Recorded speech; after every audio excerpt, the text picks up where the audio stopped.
Okay, we're going to get started. Rabbi Goldberg is always very prompt, and we like to follow his lead. So good evening, good Erev Yom Tov, a good Erev Rosh Hashanah and Chassidus coming up on Yud Tes Kislev tomorrow night, Shabbos and Sunday. And I'm Levi Margolin. I've been here before. Used to be a regular here at Chabad of Rechavia. And we're going to talk a little bit about Eretz Yisroel. What is Eretz Yisroel and why is it so important? And what can we do today to make a difference?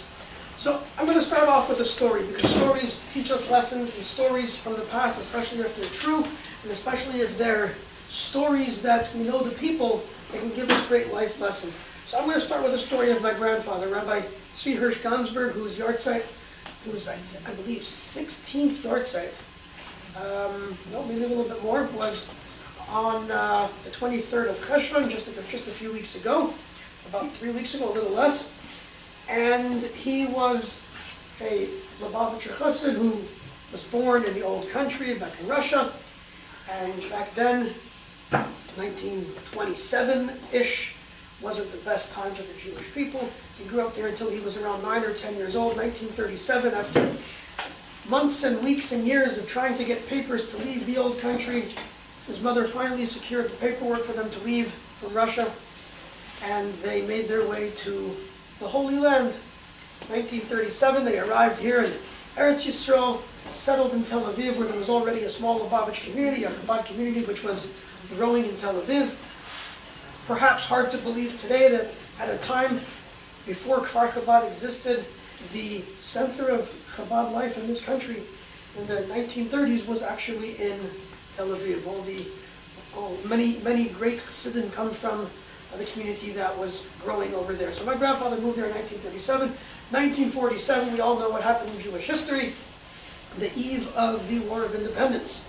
And just before the War of Independence, my great-grandfather had sent my grandfather to study in the Lubavitch Yeshiva in Brooklyn by the previous Lubavitch Rebbe, Rabbi Yitzchak, the Friedrich Rebbe. And the war breaks out, and my grandfather's two brothers, my two great uncles, Label and Yitzchak, go to war. They go to fight, they go to battle, to take up arms for the Jewish people in protection of our land, our people, and our way of life. And my grandfather receives a letter from his father, who was almost demanding, you come back here, because you have to fight alongside your brothers. Oh my.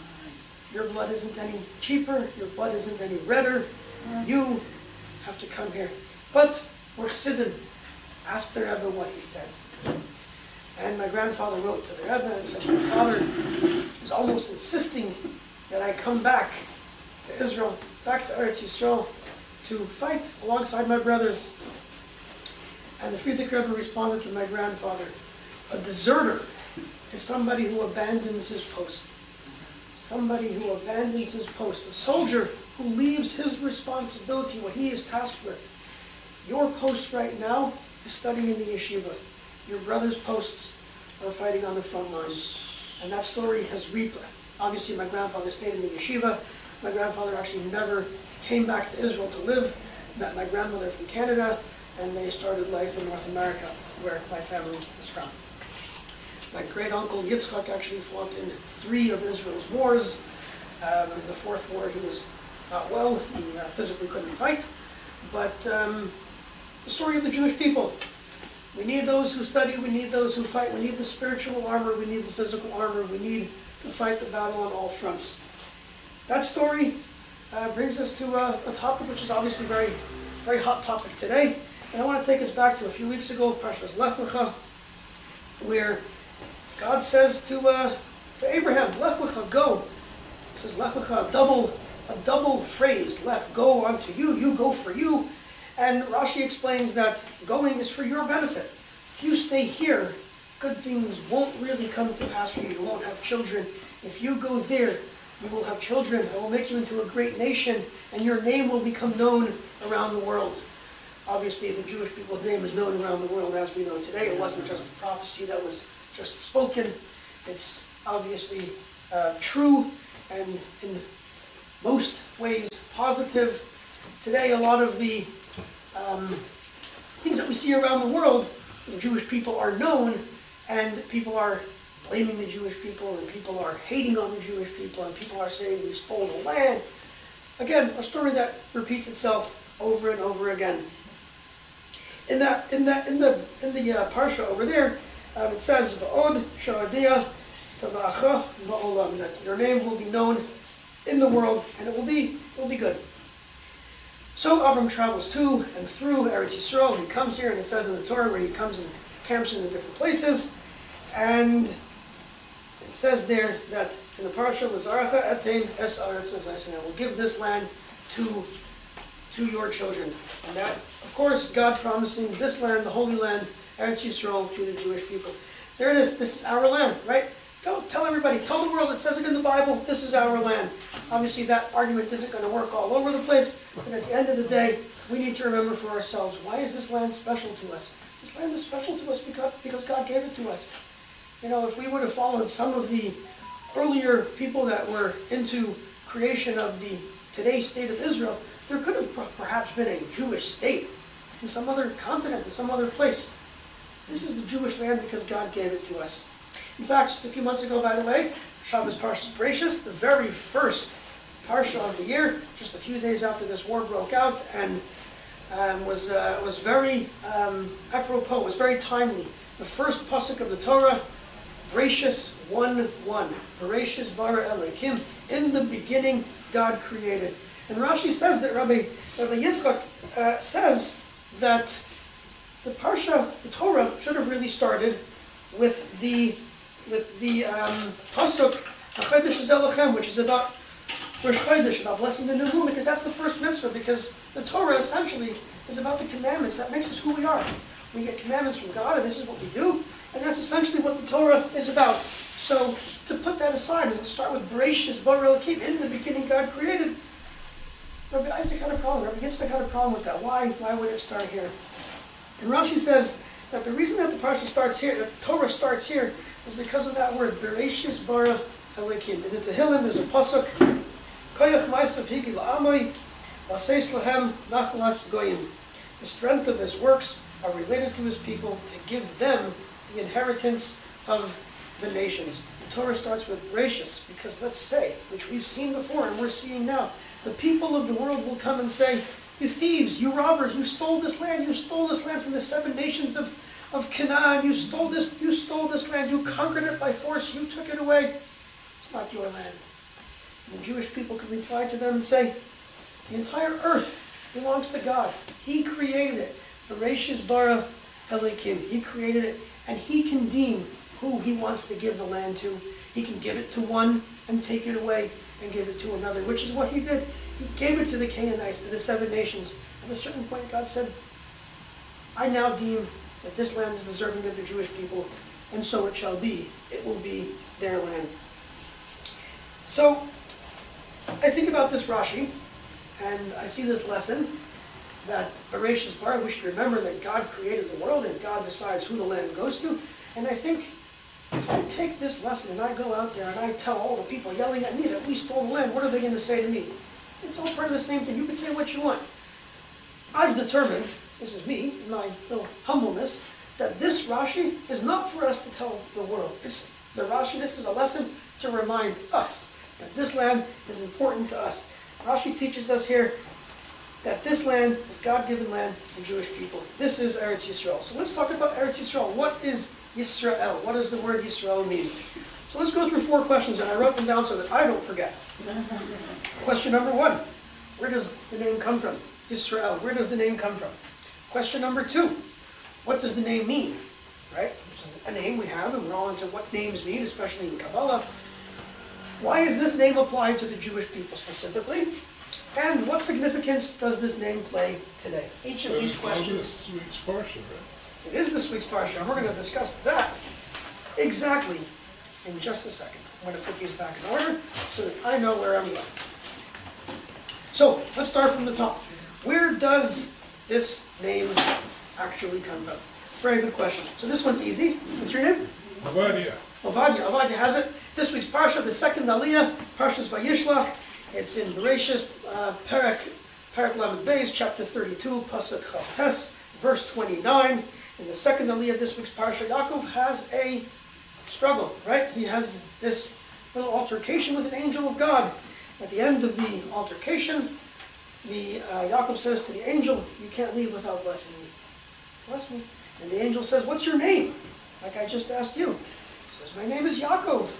And the angel says, "No, your name is no longer Yaakov. Your name is now Yisroel." And that's where the name Yisrael comes from. The first mention of that name is given to Yaakov. You are now Yisrael. We, as Yaakov's children, we are the people of Israel. We are Bnei Yisrael here in Eretz Yisroel.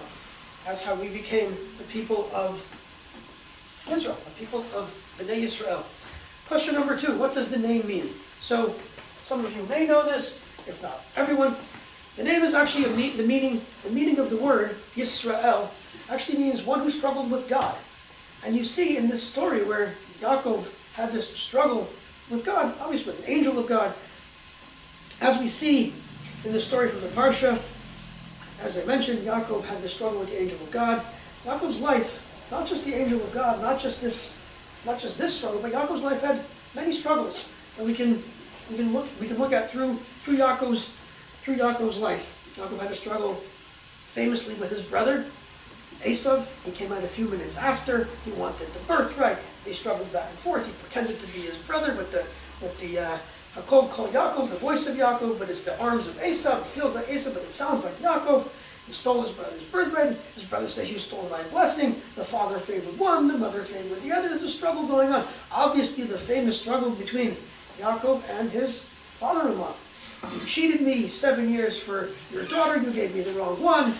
That whole struggle when he leaves, and that struggle and the whole back and forth between him and his father-in-law, and obviously the struggle here with the angel. But there's a recurring theme in Yaakov's life throughout all the struggles.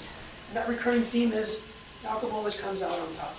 Yisrael always prevails. Yaakov always comes out on top. And that leads me to question number 3. The name we just said means one who struggled with God. And the reason that the name is given is because Yaakov always prevails. That seems a little weird. That's a little strange.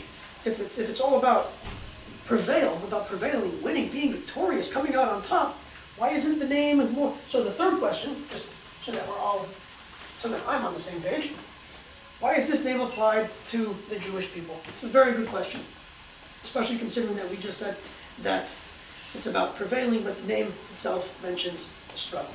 So, if the name is about prevailing or being victorious, why isn't the name like Ninatseach, to win? Or like today, everywhere you walk, everywhere you see signs, B'yachad Ninatseach, Am HaNetzach Ninatseach, the eternal nation, we're going to win. All those terminology which we're familiar with, obviously very relevant terms today. Why not terms like Gibor, like being strong, being victorious, prevailing, winning? Those could have perhaps been better terminology, better words, a better shoresh, root word for the name of the Jewish people. So Rabbi Levi Margolin, great 19th century Hasidic scholar, Rabbi Levi of Lublin, he says that this right here, why the Jewish people are called Bnei Yisrael, which comes from one who struggles with God. This is the essence of the Jewish people. Yes, we believe that goodness prevails. We believe that we believe that there will always be a good outcome. But the happy ending isn't what we're all about all the time. You can see in the story of the Jewish people from beginning to end, no end, obviously from beginning till now, that there's always an effort, there's always some struggle, there's something happening. And when I say struggle, I don't mean there always has to be some sort of fight, some sort of struggle where we're suffering. When I say struggle, the Jewish people are based on a struggle that if we're not struggling or not making an effort or doing something different, we're staying in the same place. We're not moving forward, we're not making the world better, we're not doing a favor for another. We're just being. An effort, making an effort, doing something, that's what leads you to what I would say is a happy ending. But if you get to the end, you say, well, now I'm happy. No. You got to keep going. That's what the Jewish people do. We continue to add goodness to the world. And any effort that a Jewish person makes, especially when it's L'Shem Shamayim, when it's for God and godliness and for goodness around the world, that's something worth focusing on. And the people who have focused their history on adding goodness to the world and fighting for truth, they are worthy of a name which focuses on that struggle, on that effort itself which adds goodness to the world. If it weren't for the effort, if it was just for being, it's not much there. When you put that effort, it's like being born a billionaire. It's great, and you can be a nice person, you can be very charitable, but if you're a self-made billionaire, you appreciate that money much more, you spend it much more carefully, you might be a little smarter with your money, some might say you're a little smarter because you made that money. Either way, it's the effort, it's the journey. The journey of the Jewish people is really the essence of the Jewish people. So finally, question number 4, which I have written down here. What significance does this name play today? And that's a very good question because we're Eretz Yisroel, we're B'nai Yisrael, and here we are. We're in a struggle, and this one is one where, unfortunately, we are struggling, we are suffering from. And there has to be a message for all of us what we can do and where we can go with this, and how to make lemonade out of lemons. In every situation, there's got to be something. So, what significance does this name play today? As I mentioned before, we're seeing a lot of positivity around just in this city. You go anywhere, some of the things that have really affected me, walking around in this city since October 7th, since Simchas Torah, seeing, of course, the unity amongst the people. If you remember, we were supposed to have municipal elections on October 31st, I believe. Within a day and a half after the war started, every single political sign in Jerusalem came down, and they were replaced with flags, with words of hope, with words of unity. And those are things which I think are really, really amazing. Jewish people around the world are facing challenges that I won't say we've never seen before, but we've never seen so widely reported about. Obviously, the age of new media, social media, we see things as they happen. It feels like anti-Semitism has really reared its ugly head better and bigger than ever. I'm not so sure that's true, but it definitely can feel that way.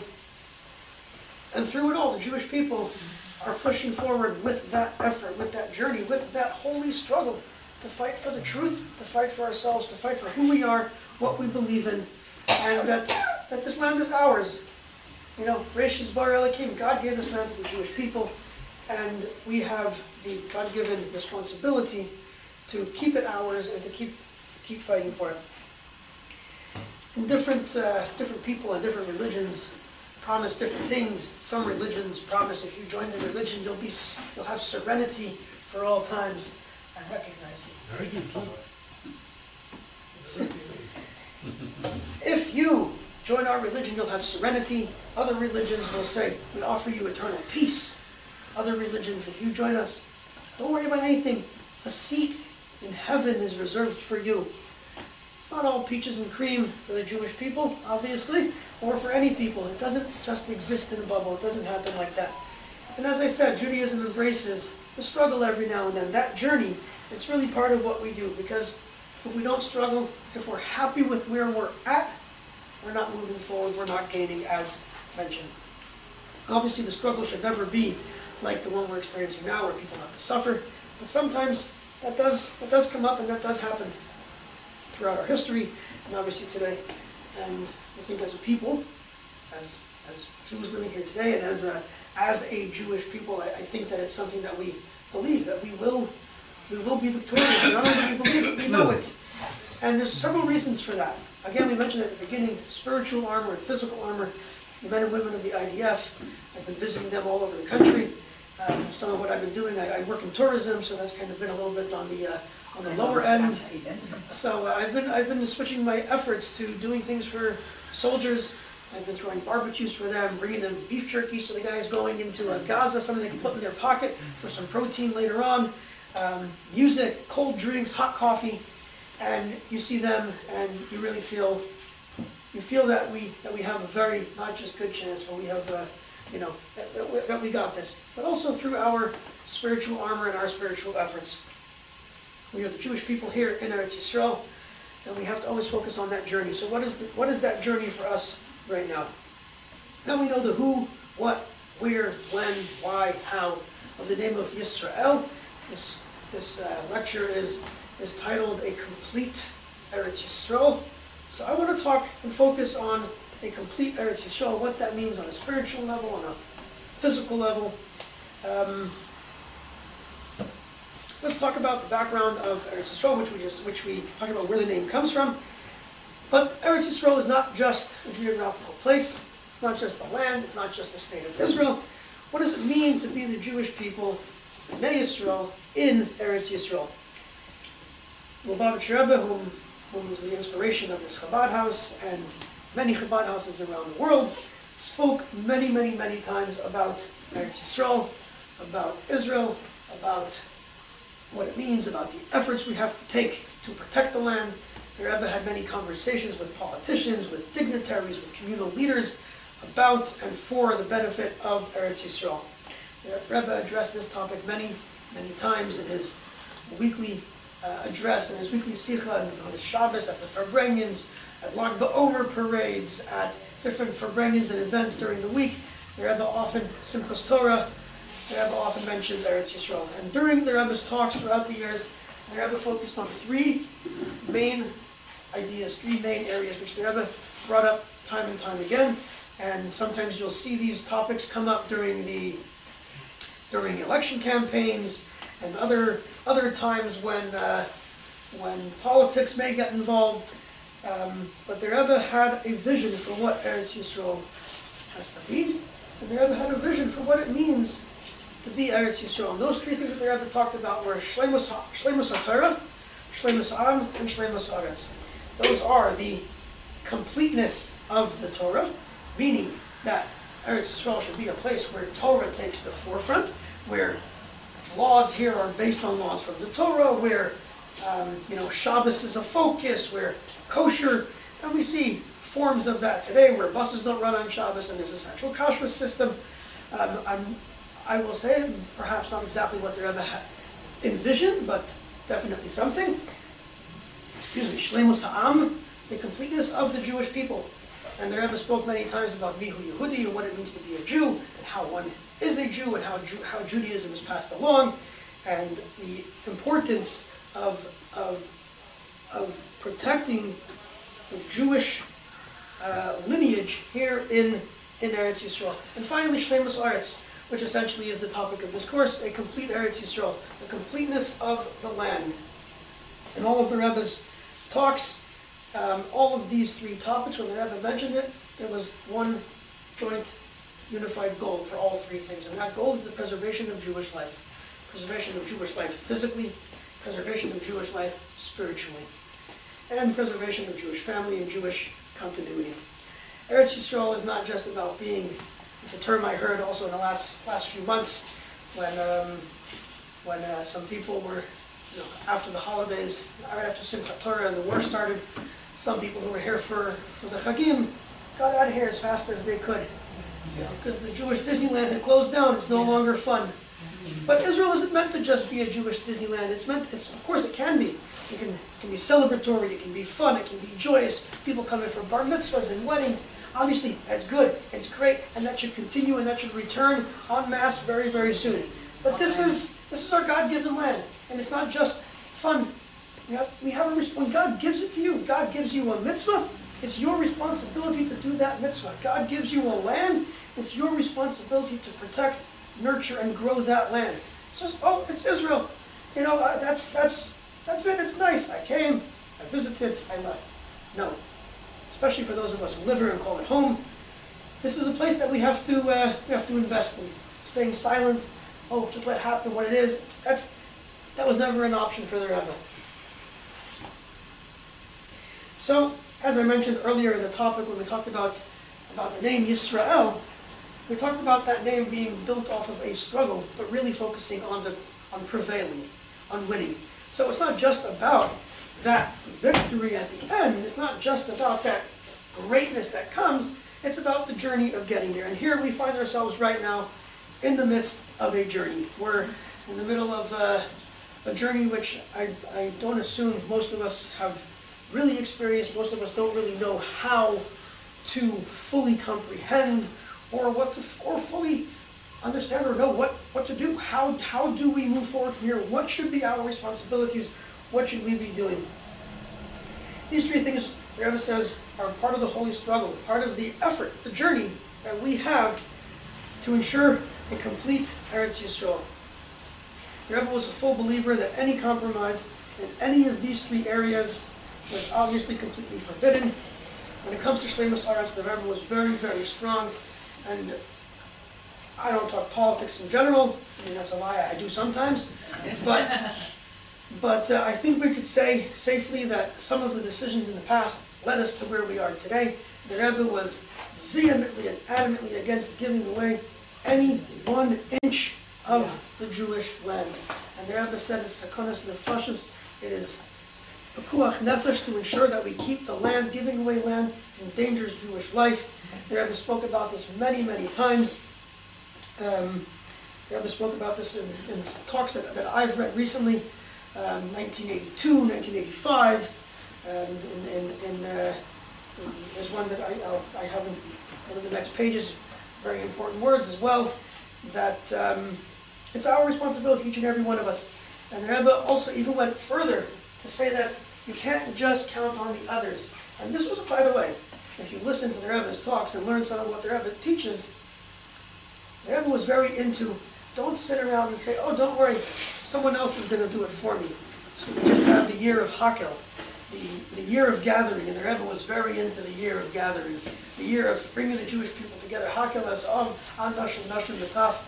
And there's a very sharp sicha which I heard a recording, and I very much appreciated it because in a way I related to it, which is not a good thing because the Rebbe was talking to me in that case. It says, it's your responsibility, each and every one, to ensure that you are involved in creating Hakel events, in creating events of bringing the Jewish people together.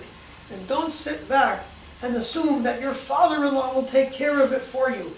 In my case, that's kind of what I was thinking. I worked for my father-in-law, and he would call me and say, let's use our platform to do this for Hakel. And I would say, that's a great idea. Let me know how it goes.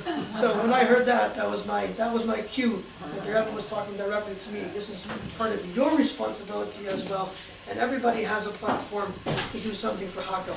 But enough about Hakel. Let's get back to this. The Rebbe said, on the leaders, specifically the rabbis, the community leaders, it is on them to protest and to use their platform of influence to shout about it, to scream about it, to teach about it. This land is our land. It's our responsibility to ensure that it stays in Jewish hands and it protects Jewish life spiritually and physically. Has anyone told Biden it? So I'm sure somebody has. In fact, I have an uncle who's well known in Chabad and outside of Chabad. His name is Rabbi Simon Jacobson. He wrote a very well-known book adapted from the teachings of the Rebbe. It's called Toward a Meaningful Life. It's been translated, I believe, now into 7 languages. In fact, my cousin who works for my uncle just sent me a message last week that they're looking to start a campaign to get a copy of Toward a Meaningful Life in Hebrew to every soldier. Just even if they perhaps won't read it, but a good book to have on the shelf. So my cousin asked me if I could take some copies around and photograph soldiers with it, reading it, looking at it. I think it's a great campaign. So I'm thinking about what efforts can we take, and the answers to this are, the answers to this are obviously spoken about by the Rebbe. The Rebbe doesn't just pose a challenge, the Rebbe poses answers. The Rebbe poses challenges on us, but also gives us a way to answer those challenges, to answer those calls. So what can we do to lend ourselves to the efforts? And I keep using the word struggle, but the journey, it's part of our journey. Unfortunately, this is an actual struggle, and it's costing us Jewish lives, which is unfortunate, and God should continue to protect our men and women and the hostages and all of that. But it's part of the journey of the Jewish people. And how do we, as people here, we're not elected officials, we're not diplomats, we're not, maybe some of you are, I don't know, but how do we use our influence? What can we do to lend ourselves to this effort? So, some things that the Rebbe talks about which strengthen Eretz Yisroel, which strengthen the Jewish people during times like this, and unfortunately this situation has repeated itself times throughout history, and the Rebbe speaks during previous wars, the Rebbe is speaking today. The words are pretty much copy-paste. And if you saw at the beginning of the war, there was JED, the Jewish Educational Media, which publishes all of the Rebbe's videos and talks, sent out several videos of the Rebbe talking during previous wars, Yom Kippur War and 1967, 1973. And it was almost as if replace a detail or a date, and it was exactly what was happening right now. That the people making the decisions should know that this is how it needs to be done, and this is how you finish the job, and you can't compromise in this area, and you can't give in to them on that area. It's sad, but they don't always listen to their Rebbe, and unfortunately today I think they could be listening a little better. But the Rebbe does give us some directives of how we can make a difference today. So let's go through a few of those, and then I will sum it up. So, as mentioned in the beginning of this, I started with the story of my grandfather. And actually that story, just a couple of weeks ago, was Parshas Chayesar, which is the Kinnos HaShluchim, which Rabbi Goldberg and myself usually go to. This year, I would say 95% of the Shluchim here in Eretz Yisroel felt that right now, this is the place to be. And even the Kinnos HaShluchim, there was a Kinnos HaShluchim here for the Israeli Shluchim here in Eretz Yisroel. At the beginning of the concluding gala banquet in New York, which was broadcast here, Rabbi Moshe Kotlarski, who was the chairman of the Kinnos of the conference, shared a story. And that story was a story that I shared with you at the beginning, the story of my grandfather, because obviously that's a very, very relevant story for a time like now, especially with, in Chabad, when we're going around and promoting mitzvahs and learning Torah, and the spiritual armor, as I mentioned, is obviously very important. So the Rebbe gives us a few directives. One, increasing in Torah and mitzvahs. On a personal level, each and every one of us to ensure that we are increasing our own Torah and mitzvahs on a daily basis. Adding a little bit more, learning another mitzvah, helping another Jew, doing another act of kindness. Something, again, back to that journey, because if we're just sitting still, we're not doing anything. So we have to add, especially in a time like this, more mitzvahs and more Torah. We have to be a soldier. Each of us has a post.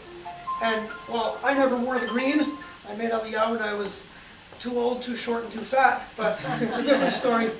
But I never wore the green, and not to say that I won't, and there is now a program where perhaps people my age can get into wear the green, and I'm actually considering it, but that's not what this is about. But each person can be a soldier in their own post, and not just to be a soldier and to fulfill their responsibilities, but to redouble the efforts to make sure that you are doing what you can do. Obviously, the Rebbe talks about, which is a little bit further on this list of the Rebbe's directives during times of struggle in Eretz Yisroel, but this is on a personal level. Again, as I said, I'm not just going to sit around, as the Rebbe's words, and let the shver take care of it for you, or assume that the rabbi will do it for you. Don't just say, oh, somebody else will do the mitzvah, or what I'm doing is enough. Do something more, because your effort makes a difference. 2, supporting the study of Torah. Yeshivas, classes like this, marathons of Chassidus, and other classes, attend them, encourage others to attend them, donate to enable them to continue. That is always something very important to ensure that Torah is supported, especially in times when our very existence is being challenged. Tefillah, davening, prayers, saying Tehillim, and the Frierdiker Rebbe even instituted chapters of Tehillim which should be said during times of struggle in Eretz Yisroel. Chapter 20, 22, Samach Tes in English is 69 and 150, amongst obviously other chapters of Tehillim, and every chapter of Tehillim is good to say. And lighting Shabbos candles and putting on tefillin for each and every one of us, again, on a personal level, to make sure that we're doing it, and perhaps lighting Shabbos candles 5 minutes earlier, perhaps putting on tefillin for 5 minutes longer, or 5 minutes earlier, or whatever it is, making sure that your tefillin are kosher, taking them to get checked, adding in our own personal mitzvahs, obviously bringing it to others, but making sure that we are doing our part in this holy effort. Sorry. And of course, bringing the mitzvahs to the other people. Mitzvahim. Rebbe had his 10 mitzvah campaigns. If I can remember all 10 of them, I don't know. But obviously, ones that are very popular right now, Torah study, as just mentioned. Tefillin, the tefillin campaign, as you may have seen, there's been hundreds of pairs of new tefillin given out to soldiers who have committed to putting them on, and tefillin on campuses. And we mentioned earlier, and that's part of our journey, part of our holy efforts, part of our struggle, if you will, is the anti-Semitism which is happening on college campuses in the United States and around the world. And you can see true soldiers, real Jewish soldiers on college campuses in the form of the Rebbe's shulchan that are ensuring that Jewish students have a safe place, have a sane place, and have a place to call home during a time like this. Especially, you look at the University of Wisconsin 2 weeks ago, neo-Nazis marching with swastikas through campus, and the Jewish students are afraid, but they know that they have a place to go, and when they get there, they're not just being fed chicken soup, they're being offered the opportunity to put on tefillin, Shabbos candles, learn some Chassidus, some Torah, all of that. And of course, obviously, Yisroel, very important. Splintered people, and the Rebbe always talked about, obviously, Yisroel being amongst the most important. A splintered people doesn't lend itself very well to a complete land. If we're not complete, it doesn't lend itself so easily and naturally to a complete Eretz Yisroel. In order to ensure that we have a complete Eretz Yisroel, we need a complete B'nai Yisroel. And the Rebbe always stressed the importance of being joyous, being happy. And the Rebbe stressed this in times of struggle in Eretz Yisroel. But the Rebbe also stressed joy in times of struggle in people's personal lives, times of struggle in the community, times of strife in America. I have another personal story. Baruch Hashem, I come from a family that has stories. And there's a very famous story about Simcha, about joy. As we know, Simcha played together. When the Rebbe spoke of Parshas Chayesara in 5746, 1985, it was 1985 because it was before it was in holiday times. The Rebbe spoke then saying that through joy we can. The Rebbe said that through joy we can nullify anything that is undesirable. So there's a story of my grandfather, the same grandfather who was. I like to describe my grandfather as a chassid par excellence. He was, to me, the best chassid in the world. He was, when I think about him, I think about a real chassid.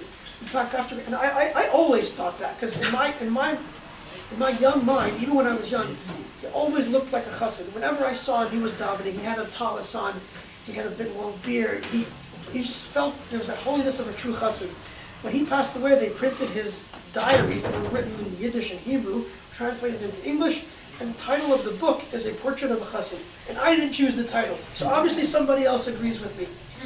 In Simchas Torah, it was also Simchas Torah, it was Tafshin Chaf Tes, I believe. 1968. 1968, exactly, 1968.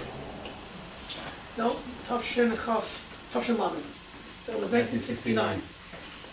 My grandmother, she was 36 years old, and she had passed away on the second day of Yom Tov. I never met my grandmother, obviously. My mother was 10 years old, and that's obviously a heartbreaking, challenging, and sad event. And it's difficult to be joyous. How can you be joyous after something like that? My grandfather was left with 5 young kids. The oldest, I believe, was 14. The youngest was 6 years old. My mother in the middle, she was 10. And it's a real challenge.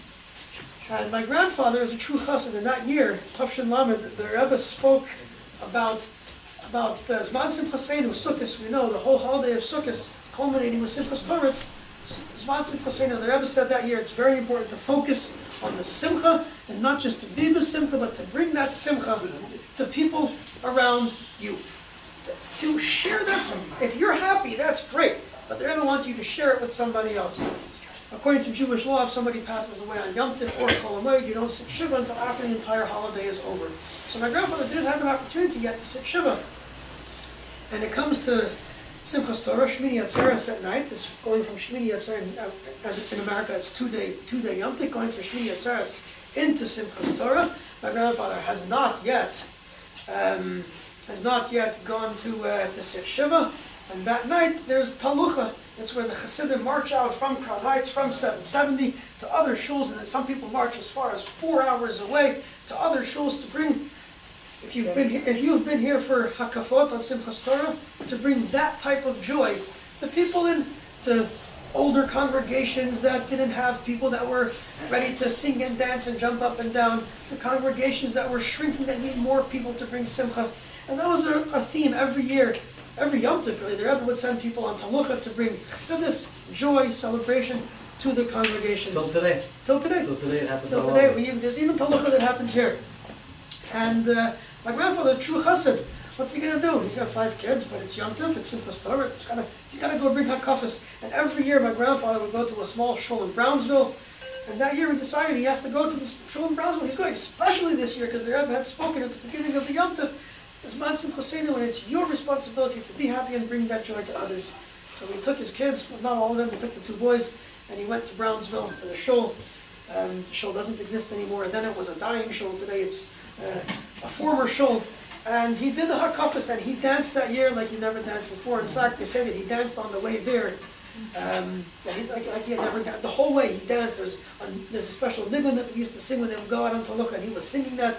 When he got there, there were people that were so inspired. There was a young child there who said to his father, "Wow, look at that guy. He is happy." And his father said to him, "He's happy because he's a chassid, because it's Yom Tov, you have to be happy." And later on in life, that young man moved to the 5 towns and called up Tzivus Hashem, which is the central organization for children's programs in Crown Heights, and he said, I want to bring young Chabad men to our congregation to dance hakafas at the Young Yisroel of the 5 towns. And the person who answered the phone said, "Why? I'm great, we'd love to send. Why does the Young Yisroel of the 5 towns want Chabad Bochum to come for hakafas, for Simchas Torah?" He said, "Well, when I was a kid, there was a young Chabad man who had just lost his wife, and he was so joyous. If that's the joy you can have, because the Rebbe said so, but your wife had just passed away, imagine the joy you could have regularly." And that was, I don't know if they still have, but they used to bring every year the Chabad boys to come to the Young Israel for their hakafas. Anyway, so back to joy. The Rebbe said, obviously, it's important to be joyous during a time like this, because joy, simple parents together, and it's our responsibility not just to sit at home and be depressed. Obviously, it's a very challenging time, and there can be, it can feel scary, we can feel fear, even depression, some might say, but that doesn't get us anywhere. That's going back to sitting and saying, somebody else will take care of it. Let the soldiers take care of it. But we each have to do our effort. Over here, I'd also like to mention that we spoke about Shleimus Haaretz, but the Rebbe was also very particular, as I mentioned earlier, the 3 things the Rebbe spoke about, Shleimus Ha'am and Shleimus HaTorah, and the Rebbe felt very strongly about all of them, that these 3 things together equal a complete Jewish people and a complete Eretz Yisroel, and that they work together. They lend themselves to each other, they complement each other, and together they ensure that we are a complete people, and that we are doing what we need to do to ensure that we are fulfilling that responsibility that God gave us when He gave us this land. And through the struggle, we have to always remember the words of the Chumash in Sefer Dvarim, Perek Yud Aleph, very famous pasuk that the Rebbe also quoted, Eretz Asher Tamid, Hinei Hashem Alekecha Ba, Mereshis Hashana V'ad Achiris Shana. It essentially means that it's the land where God's eyes are upon it from the beginning of the year until the end of the year. And I have a brother-in-law, his name is Avremel, and he is in reserve duty serving on the northern front in the Ramat HaGolan near the border of Syria.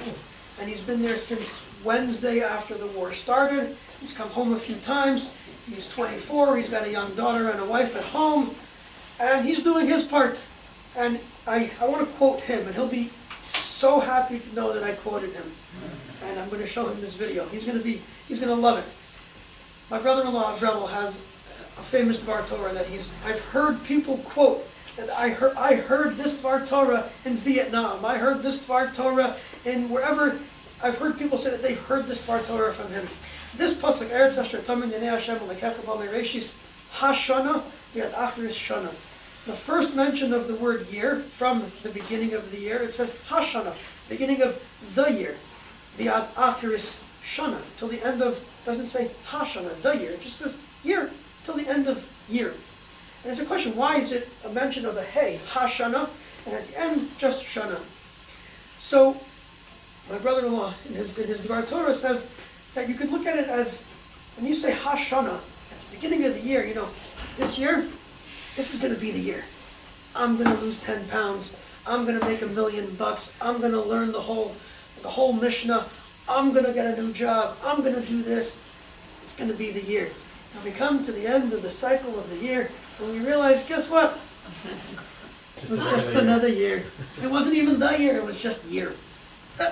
And our responsibility, and I think at a time like this, when we just went through all the directives that the Rebbe gives us at a time like this, we talked about Shleimus Aretz, Shleimus Am, Shleimus Torah, we talked about where Bnei Yisrael and Eretz Yisroel get their name, and that struggle and that prevailing over those struggles. We have to say to ourselves at a time like this, forget about the year. Let's just make sure that right now is the moment. That at this moment we're going to do something to make a difference. We're going to heed the Rebbe's words, make a difference in our own way, be the soldier in our post, and through that we will have Shleimus Am, we will have Shleimus Torah, and of course we will have Shleimus Aretz, eternally with the coming of Mashiach, speedily. This second. Amen. And as Rabbi Goldberg always says in his Shabbos Drosha, in the base of Mikdash, just 4 kilometers up the road. Much less. Even Thank you very much. Thank you, Rabbi Goldberg. Thank you, Rabbi Levi. I really, really appreciate it. Thank you all for coming. This has been very, very special. And B'ezrat Hashem, we should continue to learn, we should continue to share our knowledge. And what? Thank you, Mordechai. Thank you, Mordechai and Raya. Thank you so much. Wow, this is very, very special. And Mordechai came and is filming the entire event. All 4 shiurim. Now we're 4 shiurim addition in our YouTube channel. Over 1,100 videos. Kol hakavod to Mordechai and Raya. B'ezrat Hashem very soon. And counting. And counting. And so every Tuesday night, 7:30 right here, Shiurim Chassidus in English. You're welcome to join us. And B'ezrat Hashem, from even before Yud Tes Kislev, we should have the ultimate Chag HaGeula, the ultimate global holiday of redemption, B'ezrat Hashem, right here in Yerushalayim.